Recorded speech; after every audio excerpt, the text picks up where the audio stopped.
Hello, everybody. How's it going? Happy Wednesday. I cannot share anything since I told you the thing I told you that I thought somebody hacked my phone. I can't share anything. I can't go to any Facebook pages to even share it. Uh-oh. So share this. So if anyone's watching, please share because there may not be hardly anybody watching now because I usually share it to like 10 different places and I can't. You were the one I was speaking to on Messenger. You? No, they're talking about you. Thank you. I appreciate it. Yeah, maybe you can share. I don't know. I can't do anything. It doesn't make any sense unless Facebook is mad at me. I have no idea.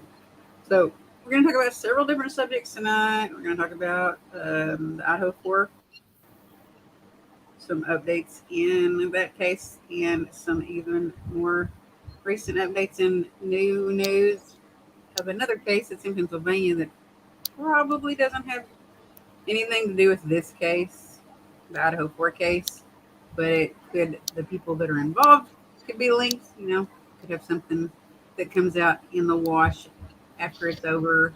They're doing a grand jury trial also for another case and have subpoenaed Brian Koberger's parents to be there in this other case. And I believe actually the mother has already gone there and testified for this other separate case of the missing girl that went missing in May 2022, which is in theory, I don't know if it's like linked or not, but this person went missing before Brian Koberger moved to Washington to go to school there in June.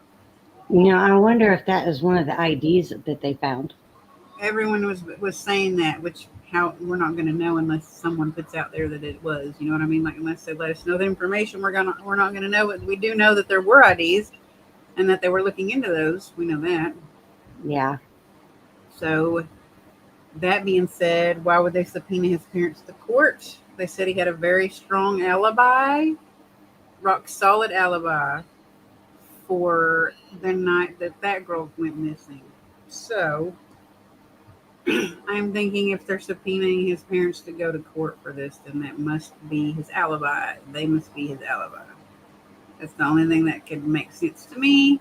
But I don't know any more about it other than basically what I just said, and that the girl went missing in May, and they just recently found her remains. Her name was Dana. I can't remember her last name. She was in her 40s. She was very pretty. She actually sort of resembled Xana in a way, but like an older version of her, like maybe like Xana's mom. And she was Yeah. found there about 20 minutes away from the Koberger home. Went missing at a time that Ryan was still living there. So, could one of those IDs that were in the gloves that they haven't released any information about, other than the fact that they weren't any of the Idaho 4 victims, could one of those be this lady? Maybe. Possibly. And we're also going to talk about psychics that psychics that scam people that have been proven to They're scam. Not psycho. uh, what? Psychics are psycho. That's Psychics are awesome. psycho. Instead, I've started some card readings on my Facebook. That's awesome. It's fun, especially once you start getting the hang. I know who she is. She's messaged me. I didn't know because your name right here is not the same as your name on YouTube. She has messaged me on YouTube. I know who this is. Now I remember you. I just looked at your photo because when I put it up now, I can see the thumbnail bigger so I can see your face in the photo because all I could see is Kaylee Love's face as the face. And I was like, is this another person pretending to be Kaylee Love? That's someone I had interviewed one time, Kaylee. And she's from the UK. She's really awesome paranormal investigator. And this girl has met her before. Yeah. And we Sweet. got some fun dolls. Kaylee Love. She gave you a doll. That's really nice of her. Pretty nice lady. I thought she was really nice. It was a good interview. So I want to let you go ahead and tell, since we're doing two different topics tonight, we're going to have to kind of like crunch it, but we might go over just a little bit. There is a show after us though, so I don't want to stomp all over his show and like take up, his screen time. So I want to be respectful of that. But if we go over a little bit, hopefully he won't get too mad. Hopefully he won't get too Yeah. agitated about it. But I'll let you go ahead and tell the story that you were telling about the doll thing. The Barbie doll or the doll? Yeah, this lady, uh, Tracy Malovich, she is doing time in prison for, she convinced this woman, this 37-year-old woman, that her and her 8-year-old daughter had a demon in them.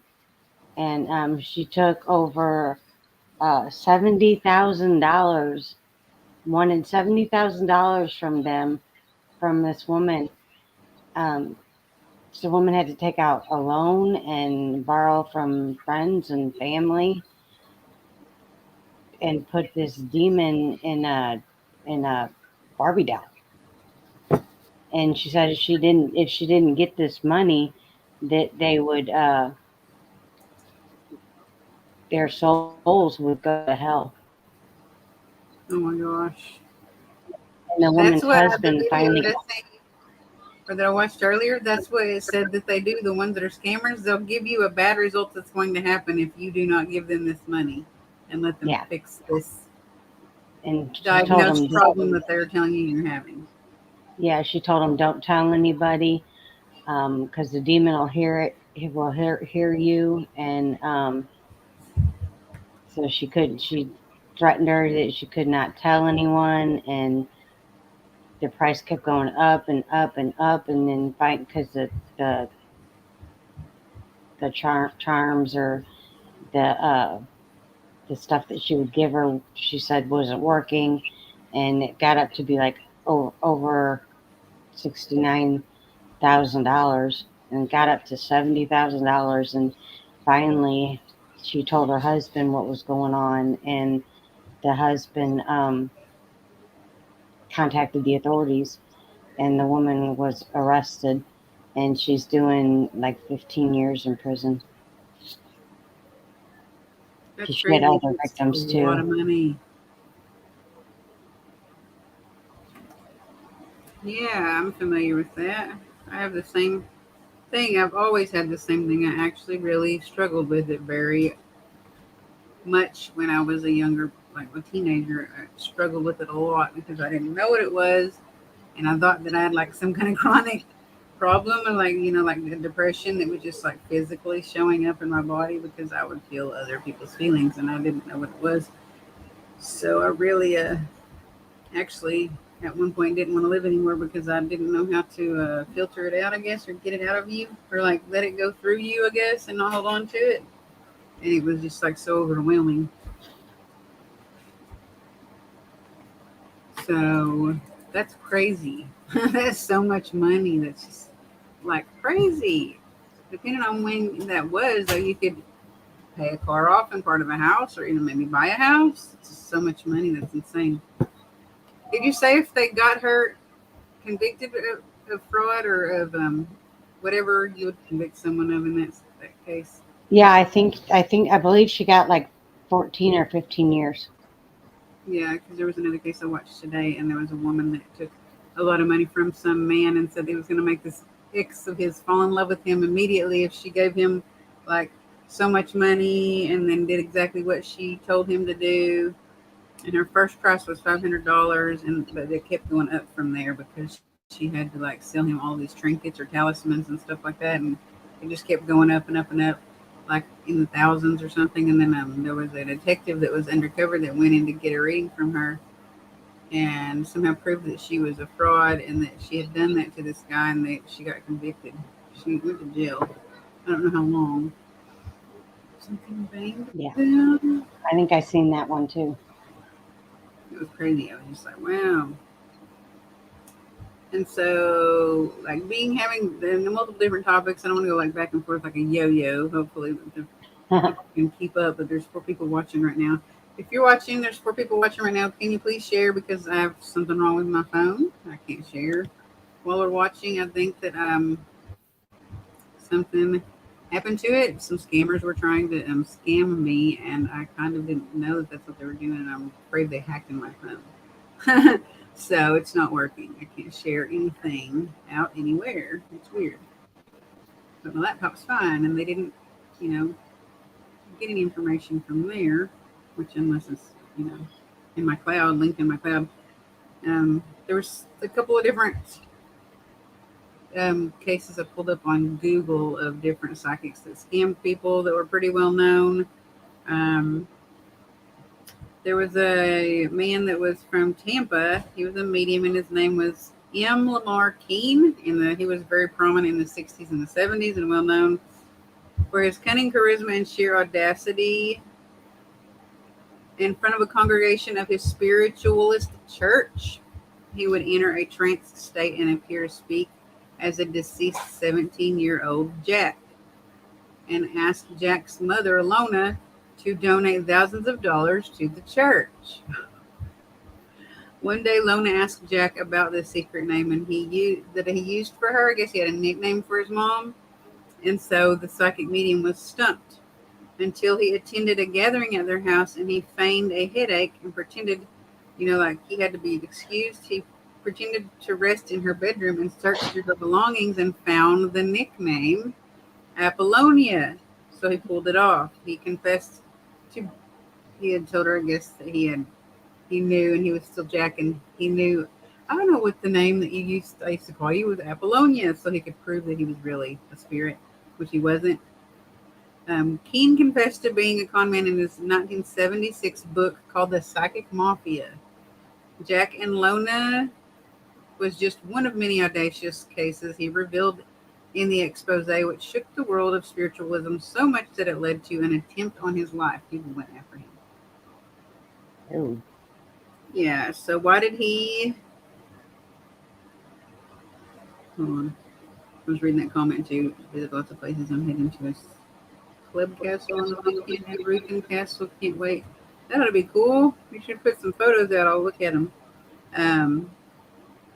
Keene described how mediums shared client information so that they could conduct hot readings based on solid facts.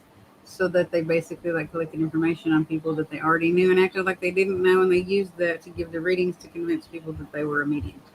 He recounted how they would steal jewelry from clients for a few months, only to pretend a dead family member's spirit had made it reappear, which usually resulted in generous tips. That's crazy. Ultimately, he confirmed that mediums formed a vast network to fraudulently monetize people's grief. So why did Keene, the so-called prince of spiritualists, choose to blow the whistle on everyone? A journalist named Vicki Baker went after Kate, stories that were juicy scandals. And she knew she had hit the jackpot when she discovered a photograph of Keene dressed in his famous all-white suit and boots. She Googled psychic crime rings to feed a new curiosity about psychic scams while sitting across the road from the medium's office. Eager to follow up on her 2019 podcast series, Fake Heiress, the story of con artist Anna Sorokin. I don't know if y'all know who that is, but that's a really good story and a really good show. I'd highly recommend it. The story of con artist Anna Sorokin, who passed herself off as a wealthy heiress named Anna Delvey, which was her fake name. Baker was excited to make Keene its subject. Now that I think about it, there's a parallel between him and Delvey. Some people were wowed by her and found her really impressive. Others found her quite dull. It was kind of odd. Some people barely remembered Keene. Others he left a massive mark on. And he was an unforgettable showman. He had just stage presence. There we go.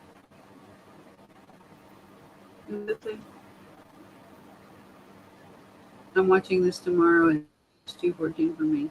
Oh, is it really? It's funny. South Wales. Oh, wow. Yeah. She said, I love to do it with you, but I'm in the UK. I don't think I'll be there this weekend. It's a little bit far for me. A bit last minute. So inevitably, she went and sought out ways to defraud or prove that he was a fraud. In 6 episodes, she met with fraud experts, psychologists, and skeptics to unpick this absurd world, as well as people who though it was near impossible to get to the roots of his story. In Oh, a time Georgia, of we would collective love mass that. grief, it's perhaps understanding. Huh? I would tell him, What? Georgia, that we would love that. Oh. There was only a certain amount of information I could get my hands on. 75 hours of recordings he made for his ghostwriters. Everything else involved a lot of digging. In 96, I guess, is when he was actually. That's a long time.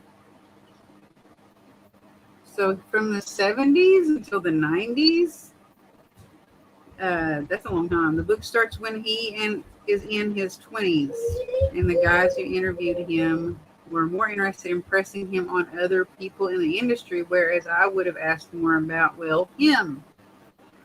So I guess they were trying to use him as like a snitch.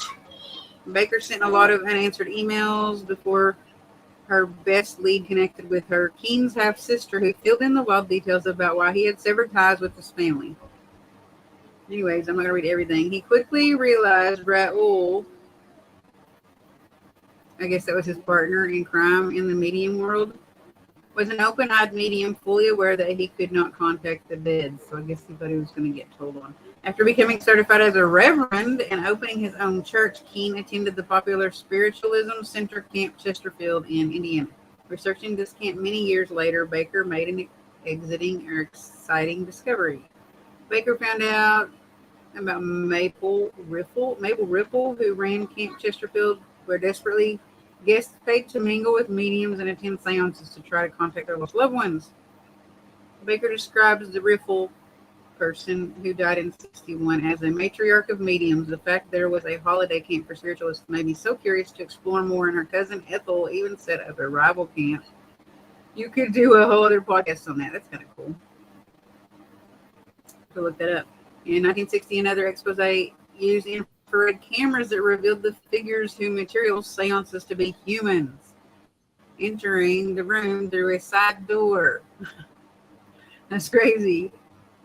And for King, which is the man that was a mysterious psychic medium for years, the camp was an inspiration to go big with the scams, using many years of success and a lot of money rolling in. What was it that finally made him crack? It was never quite explained in the book, but he had a massive run-in with Raoul, which was his friend that was a real psychic medium.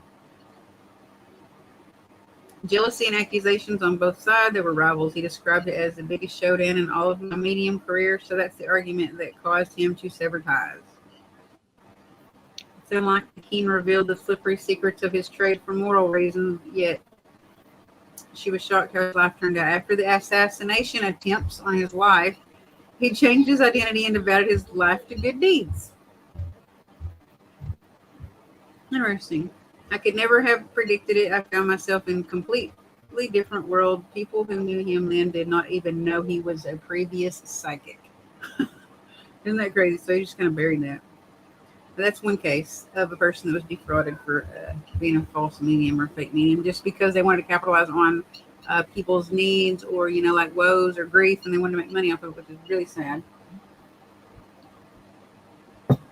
And so there was a lot more than just him, but that was like the one that had the most details about it that I had Googled.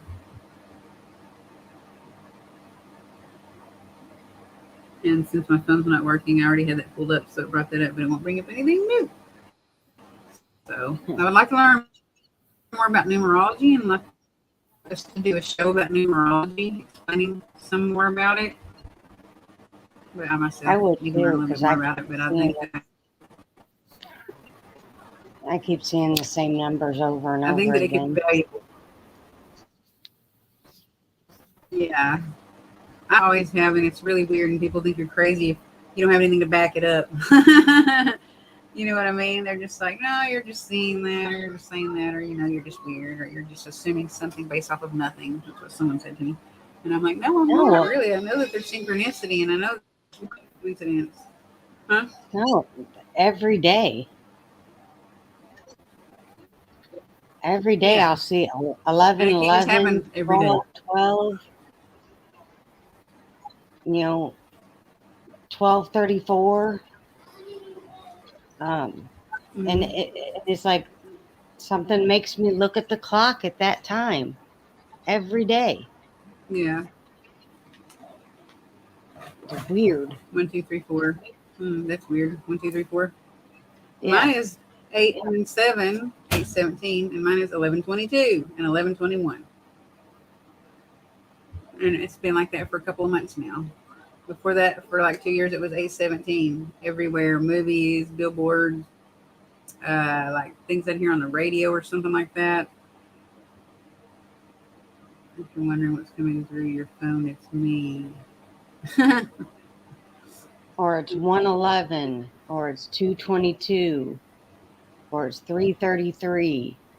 It just every day.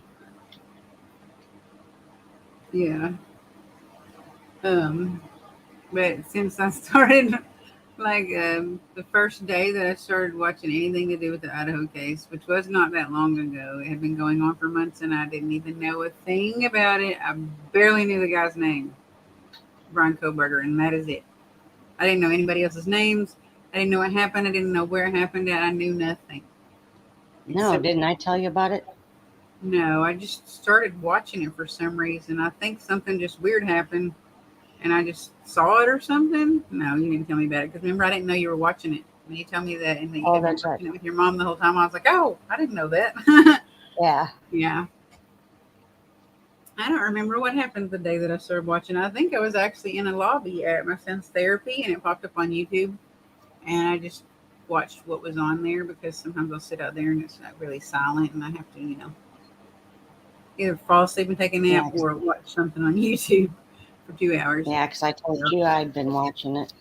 Yeah, and when I said something about it, you were like, "Oh yeah, me and my mom's been watching that the whole time," and I'm like, "Man, I'm jealous. I haven't been. I didn't know anything about it." Have to. What do you want us to do? She said, "You don't have to." Okay, I just need a friend to talk to. Well, you can talk to us. Yeah, We're you can here. talk to us.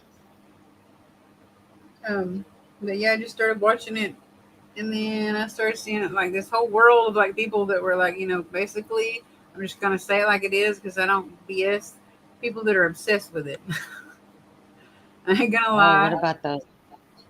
what about those girls that want to date him? Oh, that's sick. I find a very special trauma in that. But I don't know.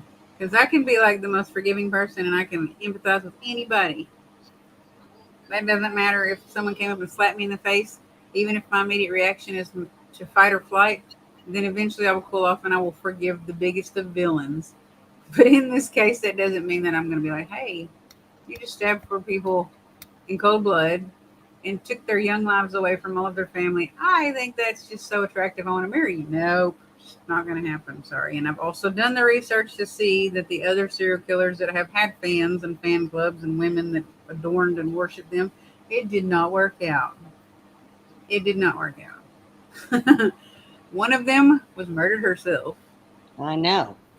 and one of them found out that the guy that she was with had, unalived a child, and after that, she divorced him.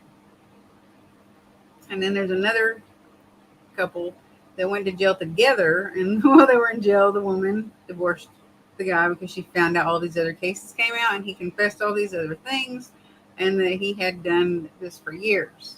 She only knew about one incident. She didn't know he'd been doing it for years. He was like a scam artist and he would like unalive people to take their houses and their money and bury them in their own backyard and skip countries all over, go to all these different countries. And she had married this guy.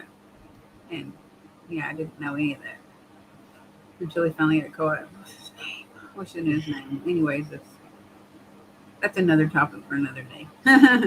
So, um, what does anybody think? And if anybody watches this later on replay, they can comment. What does anybody think about like Brian taking the standing, silent, innocent, or not guilty plea? Excuse me, not guilty. There's not really, I guess, innocent plea. That's a conviction. But like, there's several theories that I have, and I've heard quite a few people kind of like confirm some of those about what they think. Which Mine's a little bit more like deeply rooted than just kind of what they talked about, but like trying to put your eyes in the or your mind and your like you're looking into the abyss of somebody that's like that, trying to like become them, I guess, to think of why they would do that. That's what I try to do without actually turning into a killer. But what do you think? Why do you think that he did that? Why do I think he did it? Mm-hmm. I think he did it because he always wanted to. And then because of his studies, he wanted to see if he could get away No, with it. why do you think he took the standing silent, not guilty Oh, plea? why do I think he took the standing silent? Yeah, Because I think it's all a game to him. yeah, that kind of sums up what I think. And then some people are saying because it's a control thing, which sums up what I think too, in a way. Like I think that he is. It's either a bargaining chip, in my opinion, for something else that he has several different avenues of different plans of different actions to take based on what's going to come out and what's going to happen as they orchestrate a plan. Him and his lawyers, but I I think also feel like that not just because it's like a bargaining chip, but it's also not just because he wants control, but it gives him control. I think that he wants to remain mysterious. I think that he wants to I think remain he thinks unknown. he's smarter. Huh? I think he thinks he's smarter than everyone, but what he doesn't realize is he's going Well, I up do think against that. detectives and these FBI agents that have been doing this for years. Yeah. And Like he's more years than basically he was just a born, kid. that he's been alive. Yeah, and he's Yeah. basically just a kid. He's a It has been said narcissist that he always fool. wanted to be the smartest person in the room. That he always had to prove that he was smarter than everybody in the room. And it's like I've heard that in several different sources in several different cases, or like conversations, or several different like podcasts and stuff or channels. But I think that he likes the fact that nobody he like. I think that he relishes in the fact that it's so two sided. There's people that are for him and like bloodthirsty, like admirers for him, like not bloodthirsty, like I don't know what you'd call them. They're just clandestine, like they like worship him like he's like I don't know. They worship him like he's like Justin Bieber or like he's one of the Backstreet Boys or something. He likes that, but he also likes the fact that nobody knows, and so many people are racking their brains trying to figure out everything. And with the gag order, there's no way that we can know. Like I think Yeah, he likes to be a mystery. He wants to remain a mystery. I think that he thinks that that's a power play to keep people interested in him because, no offense, I don't think he had very many fans before this. I don't think he had any fans. Georgia, it's 8:30 at night here. Yeah, and we'll be going for 30 more minutes. But if you're ready to tap out, girl, if you're gonna fall asleep on us, we're not gonna get mad at you. I wish I could share it though, because I know there'd be like several more people in here, and there's nobody. Kind of stinks. So I can hear their points of view and whatever. But like, yeah, like I think like people saying that he wants to be in control. I don't think that it's that simple. I think it's way more complex than that. And I don't think that he's completely as dumb as some people think that he was just because the sheath got left and he might have got caught. I think he's a little bit smarter. He just did something stupid, allegedly. Allegedly. Hmm. Allegedly. Allegedly.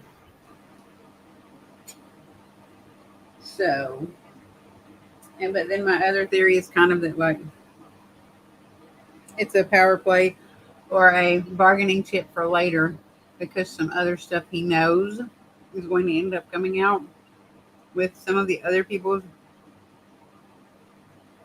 quote unquote exculpatory evidence that may never see the light of day, but it might. But I think that it's also like a bargaining chip for him to use in that aspect, and as another aspect, if there was anyone else involved in this, he's going to use it as a bargaining chip. But he's going to be like, I will tell you what you want to know, and I will tell you what the families want to know and what they want to hear.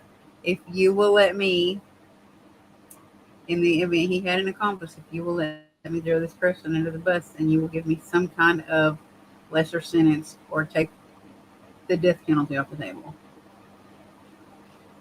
That's what I mean by bargaining chip. Where is the Which still kind of means that you have to be in control because you're it's like you're playing chess or poker or something. You know what I mean? You're bluffing. Everybody's bluffing, and nobody knows who's really got what hand until they lay them down. It's just chips are going in and out, and I think that all these suing, like people, the families trying to sue the PD or the law enforcement or the university.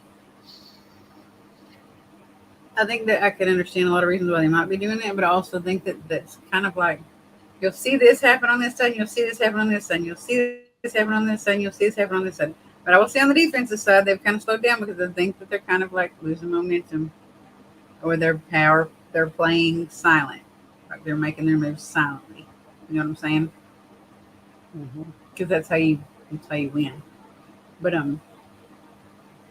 for a while we were seeing back and forth, and then like now you're seeing the parents are suing all of these people, and I'm really curious about what they're suing them for. The reason. What do you think they're suing them?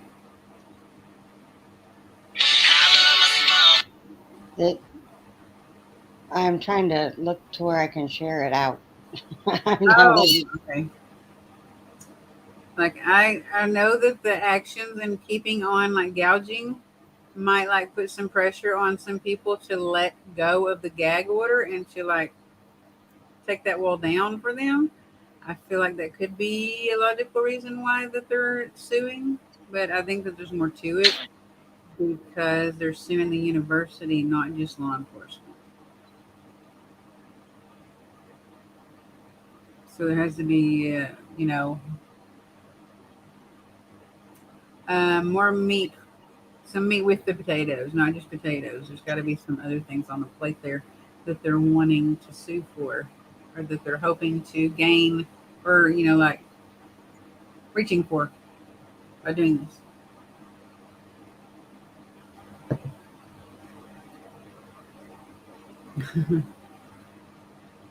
I'm sorry. That's okay. I just wish there was people. There's always like at least 5 people watching. I can't even share it. You can put it in the group too, the host group. My son.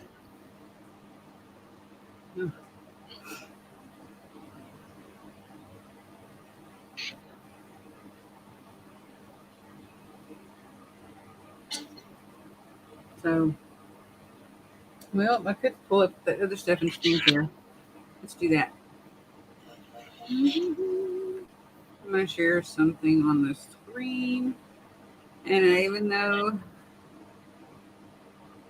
some of these people we were talking about earlier have made some pretty accurate. I can't hear it. Can you turn that noise that's on off? I'm just shutting it Whatever the all noise off. is. Like when I share, I turn my volume all the way down and then I share it so that when I go through all the pages and stuff, it doesn't make a lot of noise. Because it'll echo and stuff sometimes too if you're on the same. Okay. What's the word I'm looking for? I don't know.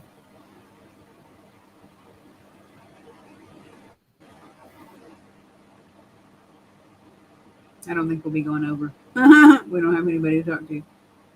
Oh, everybody's gone. No, I'm just saying like there's one person there and that's it. But when like you don't engage with people that are there, they usually just scroll right past if there's something else on. Yeah. Yeah. But I don't even have you to talk to. Okay. On that. Okay. So I'm gonna pull something up and we can do a screen share. I'm trying to find. I'll put it in phone.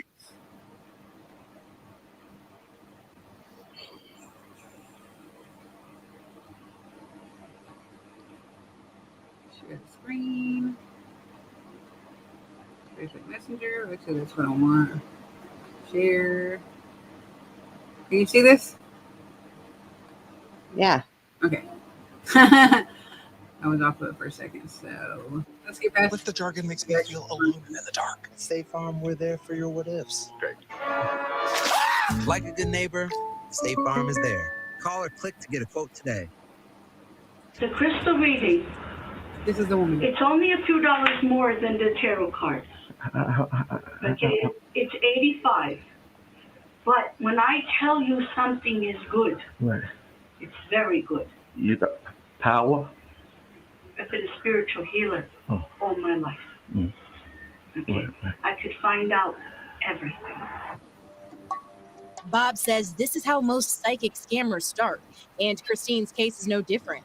Bob was hired by a woman who alleged she was defrauded out of $1,300 by Christine, so he went undercover to get answers. They use a lot of different words: curse, negativity, darkness, blockage. And phone that's is why messed you have up. this problem in your life. That's why you were diagnosed with cancer. That's why your husband left you.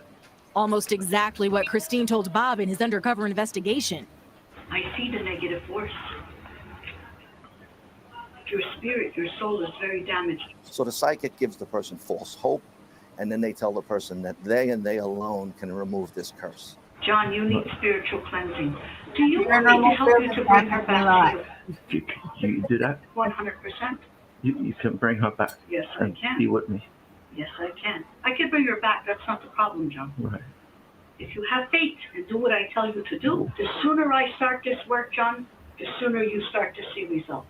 You will be free of this negative force. This is where Bob claims a scam starts to turn into a crime. After gauging your financial situation, a price is given for a cure, usually starting with a few $100s. John, this cleansing is $500. In order for me to bring Sue back in your life, And I've been doing them for free. you have to do what I tell you to do. If you do it, you're going to see very strong results. She will be in your life right away. And in most cases, Bob says victims can be conned over months or even years, and the prices only escalate as they claim more bad fortune for the victim's future. And when people have superstition and fear, the psychic will prey upon that, saying something bad will happen to someone in your family. And when the person gets suspicious and wants to stop the work, sometimes the self-proclaimed psychic will say, well, someone will die if we stop. As a result of this investigation, Christine was arrested and charged with larceny, scheme to defraud, and fortune telling. She denied these charges and ended up pleading down to disorderly conduct. She is not currently being investigated or subject of any other prosecutions at this time. Bob says it's important to remember that anyone can be a victim. Psychics prey upon people at a vulnerable time in their life. It's not like if your IQ is over 130, you're immune from being ripped off by a psychic. Okay? Anybody can fall victim to a psychic fraud if at a vulnerable time in their life. Now, it's important to note we're not claiming all psychics are frauds, but fortune-telling fraud, which is designed to take huge sums of money from trusting victims, that can lead to serious charges. This was an unbelievable story, right? I mean, because how many people do you know that have gone to see one of these people just trying to get some help? Exactly, trying to get answers. Protect yourself out there.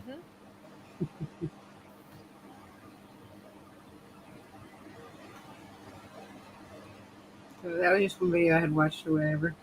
And then there was the other one that has Sylvia Brown on it, and it has all these other people. It was like basically just saying like that none of them are like accurate 24/7, 100% of the time. They're just not. Are you finished sharing, or are you still sharing? Well, I'm trying to do it.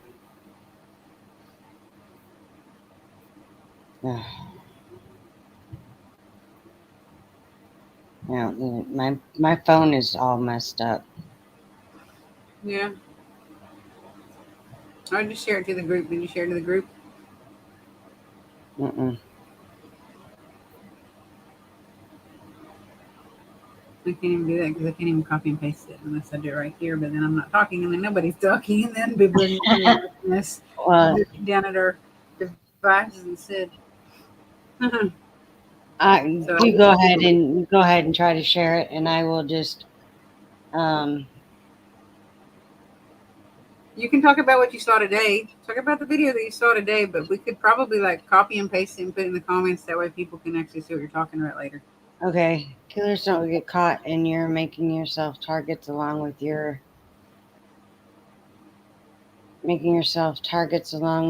entire generational family. You are too, I guess, then, right? If we're calling something Well, something. I seen today where this lady, um, podcaster on YouTube was had the Corner Club, and it was the night of the murders. There was a guy sitting in the corner on a stool right by the door, and it looked just like Brian Kohlberger. Um, and he was watching the girls. Kid you not. And it looked just like him. And we were taking, like 51% of us thought it was him, and 49% of us I think there were like 300 and some people in the podcast. 49% of us didn't think it was him. The guy had the same hairline and the same curl. His hair looked curly. It was dark. It was dark hair. The lights were on because I guess it was the end of the night, and everybody, everybody was pretty well lit. It was a bar, and the lights were on.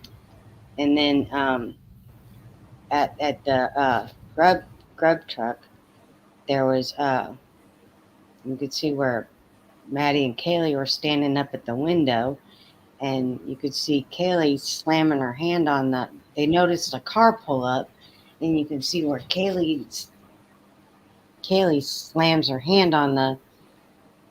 Like, oh my gosh, there he is, because they kind of come together, and Maddie, pulls her camera up and turns it and takes a picture, and then you can see somebody in dark clothes with white shoes on walk behind, and you can see where she takes a picture of him, and then you could see him walk across, and then maybe, I don't know, 10, 15 seconds later, somebody else walks across the same path. And so on her phone, somebody, she has that picture. So if she has a picture of Brian Kohlberger on her phone, then she just solved her own murder. That could be why they started looking for him. That could be. So they have him, dead to rights. Excuse the pun. Because everyone was like, why did they even start looking for him? You know what I mean? Like, what made them start looking at him as a suspect? A lot of people wonder that. So, she might have solved her own murder. So, that's kind of why I've kind of kept my mouth shut. I mean, you and I have speculated. Hey, Debbie, you and I have talked about what we think, kind of spitballing ideas, but pretty much in all the podcasts, I've kind of kept my mouth shut because we follow a lot of people. But I've kind of kept my mouth shut because not going to speculate either way until all the evidence comes out, because I think they had to have a hell of a lot to arrest him and hold him for as long as they have. And for that grand jury to come down there. with huh? It was going to screen share, and it had pulled it up, but I hadn't shared it yet, and it was screen sharing us two, and you talking. So I was hearing you talk, and then I was hearing you echo what you're saying. Oh my gosh! And I was like, wow, there's three Dawns. Oh my gosh, 3 Dawns. Oh no. I shared it to like 5 or 6 places, and I shared it to the group messenger too. So that's good enough for me. Just so it's in different places, so that people are actually going to stumble upon it and see it, and watch it or whatever. Good night, Georgia. Good night. Thank you for watching. Yeah, stay spooky. Have a good night. So, what she was saying, she's going to show me later, and we can copy and paste the link and put it in the comments here, so that you guys can go back and look at the video or whatever the person's content that showed this or discovered this. You can see it yourself and watch it. Because I still have to look at it because I haven't seen it. So, Well, she hung in for a long time for it being so late there. yeah, she did 47 minutes. Yeah. So, anyone that's watching, what do you guys think about the standing silent, not guilty plea, or what do you think about the new case that's come about with the grand jury that's in Pennsylvania that had subpoenaed Koberger's parents to come and testify? I guess you'd say. What do you guys think about any of that? It was the case of Dana. Her name is really weird. Her last name is really strange. I can't remember what it is. I don't know. Anyways, her name was really strange, but they just found her body recently and her remains, and she had been missing since before Koberger had moved to Washington to go to college there. So if anyone has any thoughts about that, share them. Feel free. Also, we're talking about psychics versus psycho. Maybe that's why nobody's watching this. Maybe there's a lot of people that are like, oh, they don't sound right. I don't like that. But if you don't watch it to elaborate on it, then it won't matter. But like some fraudulent psychics, not psychos. I'm gonna pretend to be a psycho so I can take people's money. Psychic or psycho? Give me your money, I'll be psycho for you. But it just takes a psychic one time to be wrong, and all the good work that they did is just nil. Yeah. That is what's the hard part about being. I mean, look at all the good work that Sylvia Brown did all them years, and she was wrong about one case, and all the good work that she did was forgotten. Granted, it was a big case to be wrong about. Them poor girls that were held by that Castro guy. Yep, that was the one. And that was, thank God them girls got away. And that poor mom passed away not knowing that her daughter was alive and being held by that creep. That was sad, extremely very sad, and that was a bad case to be wrong about. And I watched that episode, but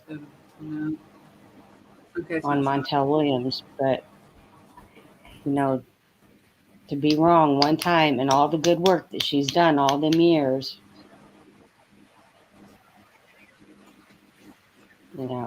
she was extremely gifted.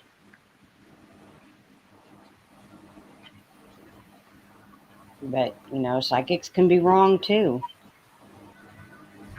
We're only human, or they're only human.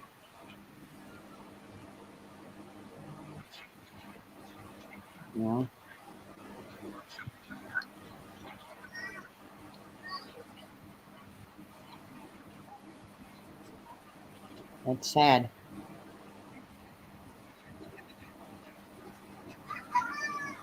Yeah.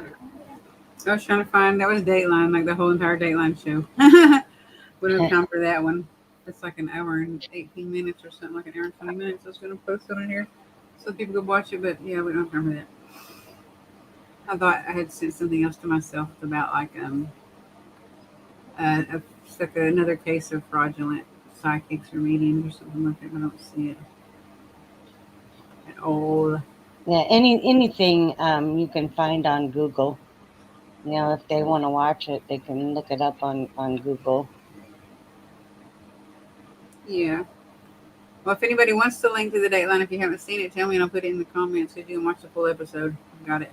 My mom couldn't find it anywhere, so I had to send it to her. I had to find it for her.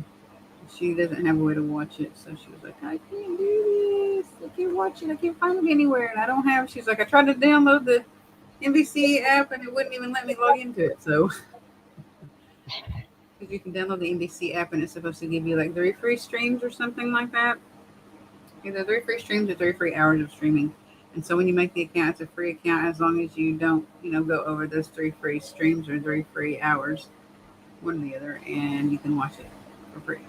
But she couldn't do that. Adam. Good to see you, my friend.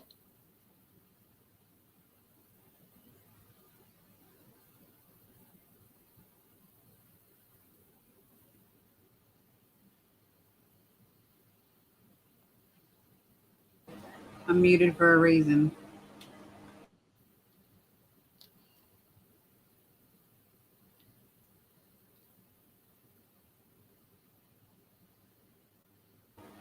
Okay. Yeah, I didn't want people screaming in the background. No bueno. Adam, Debbie, what's up? So I was trying to find, there was another show that I was watching earlier on YouTube. The one I was talking to you about. I was going to show it. Boom. I probably can go back and just find it on here.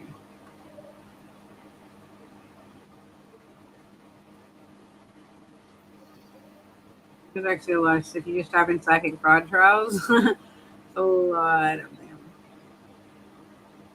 On Facebook, on YouTube. James Randi, I've seen him. I was watching this guy that was calling out psychics on that thing you sent me. Huh? He was over in the UK and he was calling out psychics, fake psychics.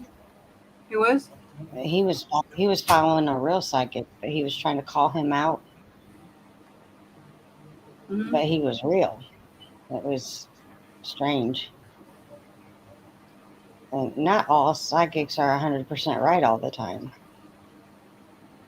Yeah. No, they're not. And I do believe in psychics, and I do believe that everyone has certain ability, and if that they try to, like exercise that muscle, that it can get stronger and stronger. Yes. Yes. Are you still going to try to come down in July to go with me? All right, here we go. So, if he comes down in July, you guys need to come down here. Just before we get to the video that you actually came here to watch, let me tell you about a new channel that I'm running called Decoding the Unknown. It's a show where I take a long, deep dive into some of the world's biggest mysteries, from what happened to the Roanoke colonists to the regular guy who found a listening device in his...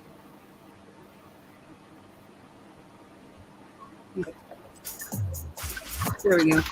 Number 10, Sylvia Brown was a kidnapping. Sylvia Brown made a name for herself as a psychic on the daytime talk show circuit and published a number of books before she died in 2013. What turned out to be one of her most infamously wrong psychic predictions, Brown told Luana Muller that her daughter Amanda was dead. This happens in 2004 on the Montel Williams show. Luana died in 2006, believing her daughter was dead.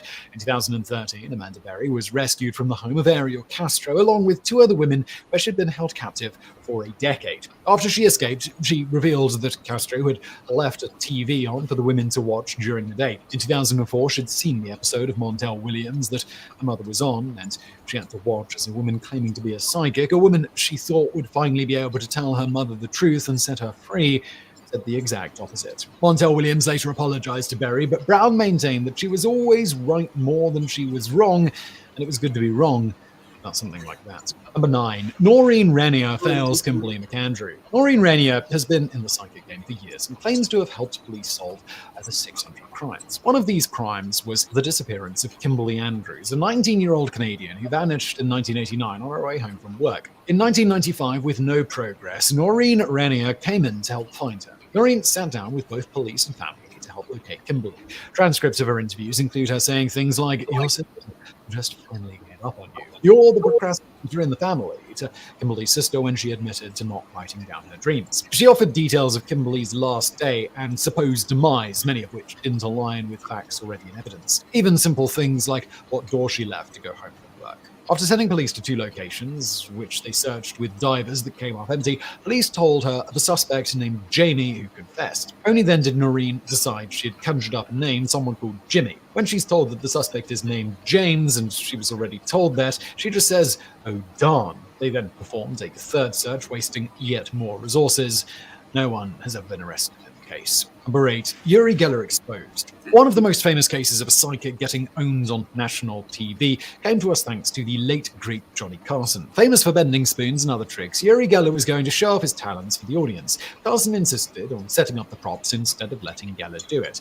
The result was Geller failing at everything, stalling, making excuses, and clearly being very uncomfortable. Magicians came out and labeled him an outright fraud. Geller blamed his failure on a hostile environment and not on the fact that he wasn't able to set up the props ahead of time. Famed skeptic James Randi exposed Geller's tricks and explained how anyone could bend spoons. Geller later sued a publisher for defamation, a case which he lost. The court ordered him to pay $20,000 in legal fees as well. Number 7. Psychic Zoe. Anne Thompson was making a living as a fortune teller named Psychic Zoe. Her specialty seemed to be defrauding the gullible, which she did to the tune of $800,000. As a result of her scheming, she ended up being charged with fraud. Thompson's massive scam actually only took in 2 victims. One was a businessman who got scammed out of $72,000. The second victim was a Canadian woman who got bilked for a stunning $740,000. When she finally went on trial for fraud and grand larceny, Thompson and an accomplice only got 5 years probation and were ordered to pay back some of the over $1 million that they were ultimately found guilty of stealing.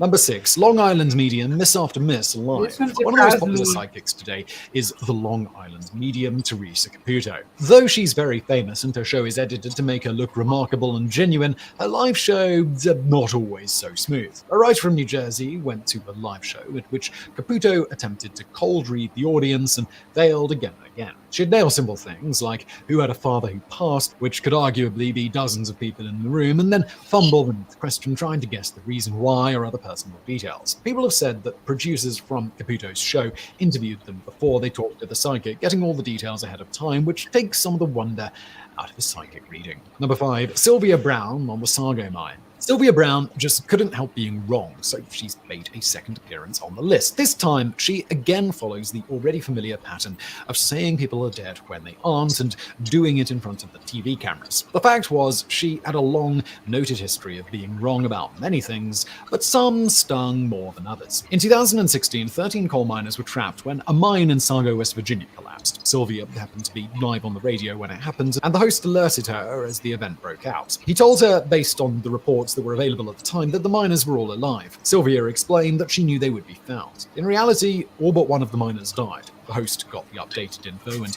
told Sylvia, who immediately agreed that none were alive, as though the story were unclear and she was using her powers to divine it. Number 4. John Edward accused of hot reading. Psychics work in several ways, but the most famous methods are cold reading and hot reading. You may have seen cold reading in action. It's where the alleged psychic asks incredibly vague questions and lets people fill in the blanks. They'll say things like, "I'm getting an R. Does anybody have an R in their name?" in front of a crowd of people. The odds are that someone will have a dead relative with the initial R or S or T or however many letters they need to go through. Hot reading is less common, and it's harder to do because it requires research. Hot reading can involve spying on people with hidden microphones or doing online research about a subject, and they pretend that the information was gleaned from the spirits. John Edward, who had a daytime TV show for some years in which he did psychic readings, was caught doing hot reading. The idea was that assistants on the show were having potential guests fill out comment cards that included personal details and family trees before the show. One guest also noted when the show aired, it had been edited to make it look as though he was nodding in agreement with things Edward was saying, even though they weren't true. The guest also noted that between the time the audience was seated and the start of the show, there was an hour delay. During that time, much of the crowd discussed the reasons they had arrived, in particular the dead loved ones they wanted to contact, all while aides from the show were chatting them up. Number 3, Laurie McQuarrie. No. Blues, pinks, greens, greys, yellows, browns, and black. McQuarrie and the undead reporter. Laurie McQuarrie claimed that she had been a psychic detective for 30 years and had solved hundreds of missing person cases. In an effort to test her accuracy and ability to deliver on that promise, a producer from the show Inside Edition pretended to be the brother of a missing child. He brought a photo of the missing girl and set up an interview. The cost was $400. McQuarrie proceeded to explain how the girl was sexually assaulted and then had her head beaten in with a rock. She said she could locate the body as well. The next day, she had another meeting, this time with a woman named Lisa Guerrero, who also worked for Inside Edition as an on-air correspondent. Guerrero had some concerns with McQuarrie's previous reading, owing to the fact that the photo of the supposedly dead girl was a childhood photo of Guerrero. McQuarrie left the interview, but 10 other psychics also confirmed that the girl in the photo was dead. Number 2, Deborah Dominique outed at a Denny's. Deborah Dominique claims to be a professional psychic and pet psychic on LinkedIn. She has not had the international fame that some of the psychics we've covered today enjoyed, but she has outed herself in much the same way many of them have, as being, well, not entirely trustworthy. Most psychics are arguably doing harmless things by telling people they may get a dream job soon or that their love life will get better. But Dominique waded into the waters of being a psychic detective, claiming that she helped find the body of Lacey Peterson. The CBS affiliate in Sacramento figured someone that was trusted by the FBI should be able to answer a few questions about a missing person, so they took her to a Denny's and filmed her in secret to see what would happen. Dominique looked at photos of a missing boy and determined that he was dead, the victim of child trafficking. She even stated that his body was buried in Europe and she was channeling his spirit for a moment. The entire time, the actual boy from the photo was sitting in the booth behind her. For what it's worth, the station also interviewed an FBI agent who went on record saying that the FBI has never solved a case with the help of a psychic. Number 1, Maria Duvall's massive scam. Maria Duvall didn't have the name recognition of Sylvia Browne or John Edward, but she could scam as well as any fraud psychic, and she managed to rake in a ton of cash doing so. According to the Justice Department, she defrauded her victims for about $180 million. Duvall, whose real name was Maria Carolina Gamba, ran a mail fraud racket claiming to be a psychic. She gained notoriety after alleging to have used her psychic powers to find Bridget Bardot's missing dog, which was not true. Bardot herself pointed out that her dog wasn't missing, it had died, and no psychic had found it. The scam involved sending personalized letters, usually to the sick and elderly. There were whole companies of people involved in churning out these en masse, designing them to look personalized and handwritten. It's even been said that some had coffee stains on them to give them authenticity. The personal details were taken from data miners, but they made the letters seem like the person writing truly knew who they were writing them to. They clearly worked, given how many victims fell for it and how much money they made. Each round of correspondence cost a person $40, plus there were extras like lucky talismans that would cost more. Though the Justice Department shut the scam down, that was only in the United States. The company behind the letters is still going strong in other parts of the world. It's crazy. People that scam elderly people piss me off. Yeah, no matter what kind of scam it is, whether it's psychic or not. I know. I can't stand that. They get scammed all the time or are murdered for their life insurance and stuff, you know, like all kinds of. It's crazy. That nothing makes me madder than people that take advantage of the elderly. Yeah. It's crazy. Well, we went over already, but like, in a nutshell, what do you think?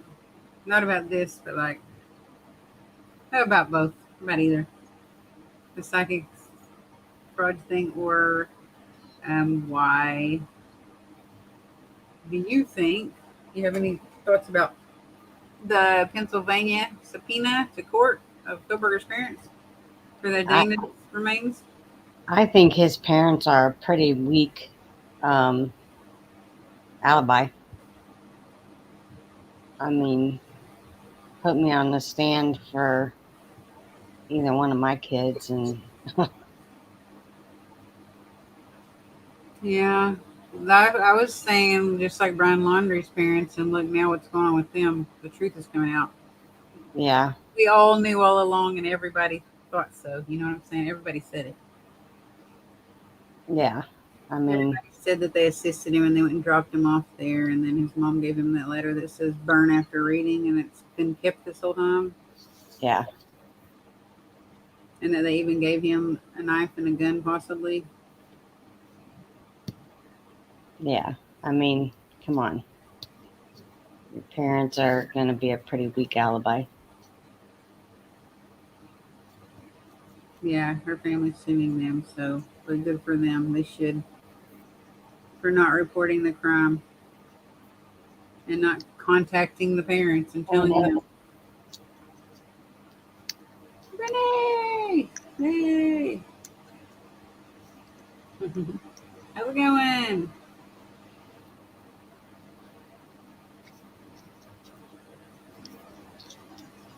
That's my local ghost hunting buddy.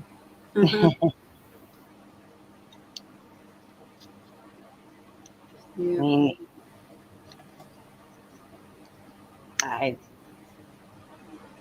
I know my parents. I wouldn't want my parents to perjure themselves for me.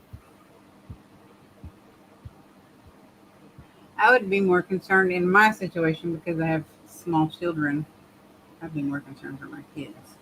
Being very like having to basically go in hiding. You know what I mean? Yeah, But because I don't have very many parents left except for only one,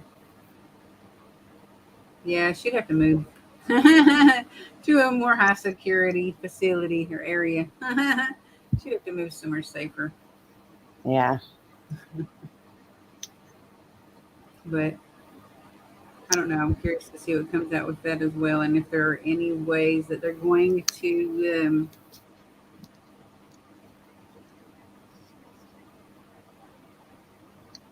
that it's gonna. I want to know if it's connected to the IDs that they found in the glove in the box in his apartment. Or that's my number one question with this other case. Yeah. And then my second one is why are his parents being subpoenaed to testify? And my third one is what the hell was his alibi? Yeah. Yeah.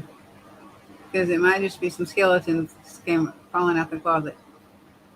When this Idaho court case happened and all the stuff they collected, they might have just unleashed a bunch of demons. I mean, I think his sister, the one that went out, and I'd be interested in finding out because the sister said that more than one person in the family went out and checked his car. Probably his mother. I believe it was his mother. Yeah. Because they said the dad didn't really believe that he did it. Which a parent, until proven guilty, a parent should support their kid. But if they know for sure, without a doubt, When he lied to that cop and said, we're going for Thai food, and his dad said, well, we're coming from Washington, going to Pennsylvania. I mean, his dad even.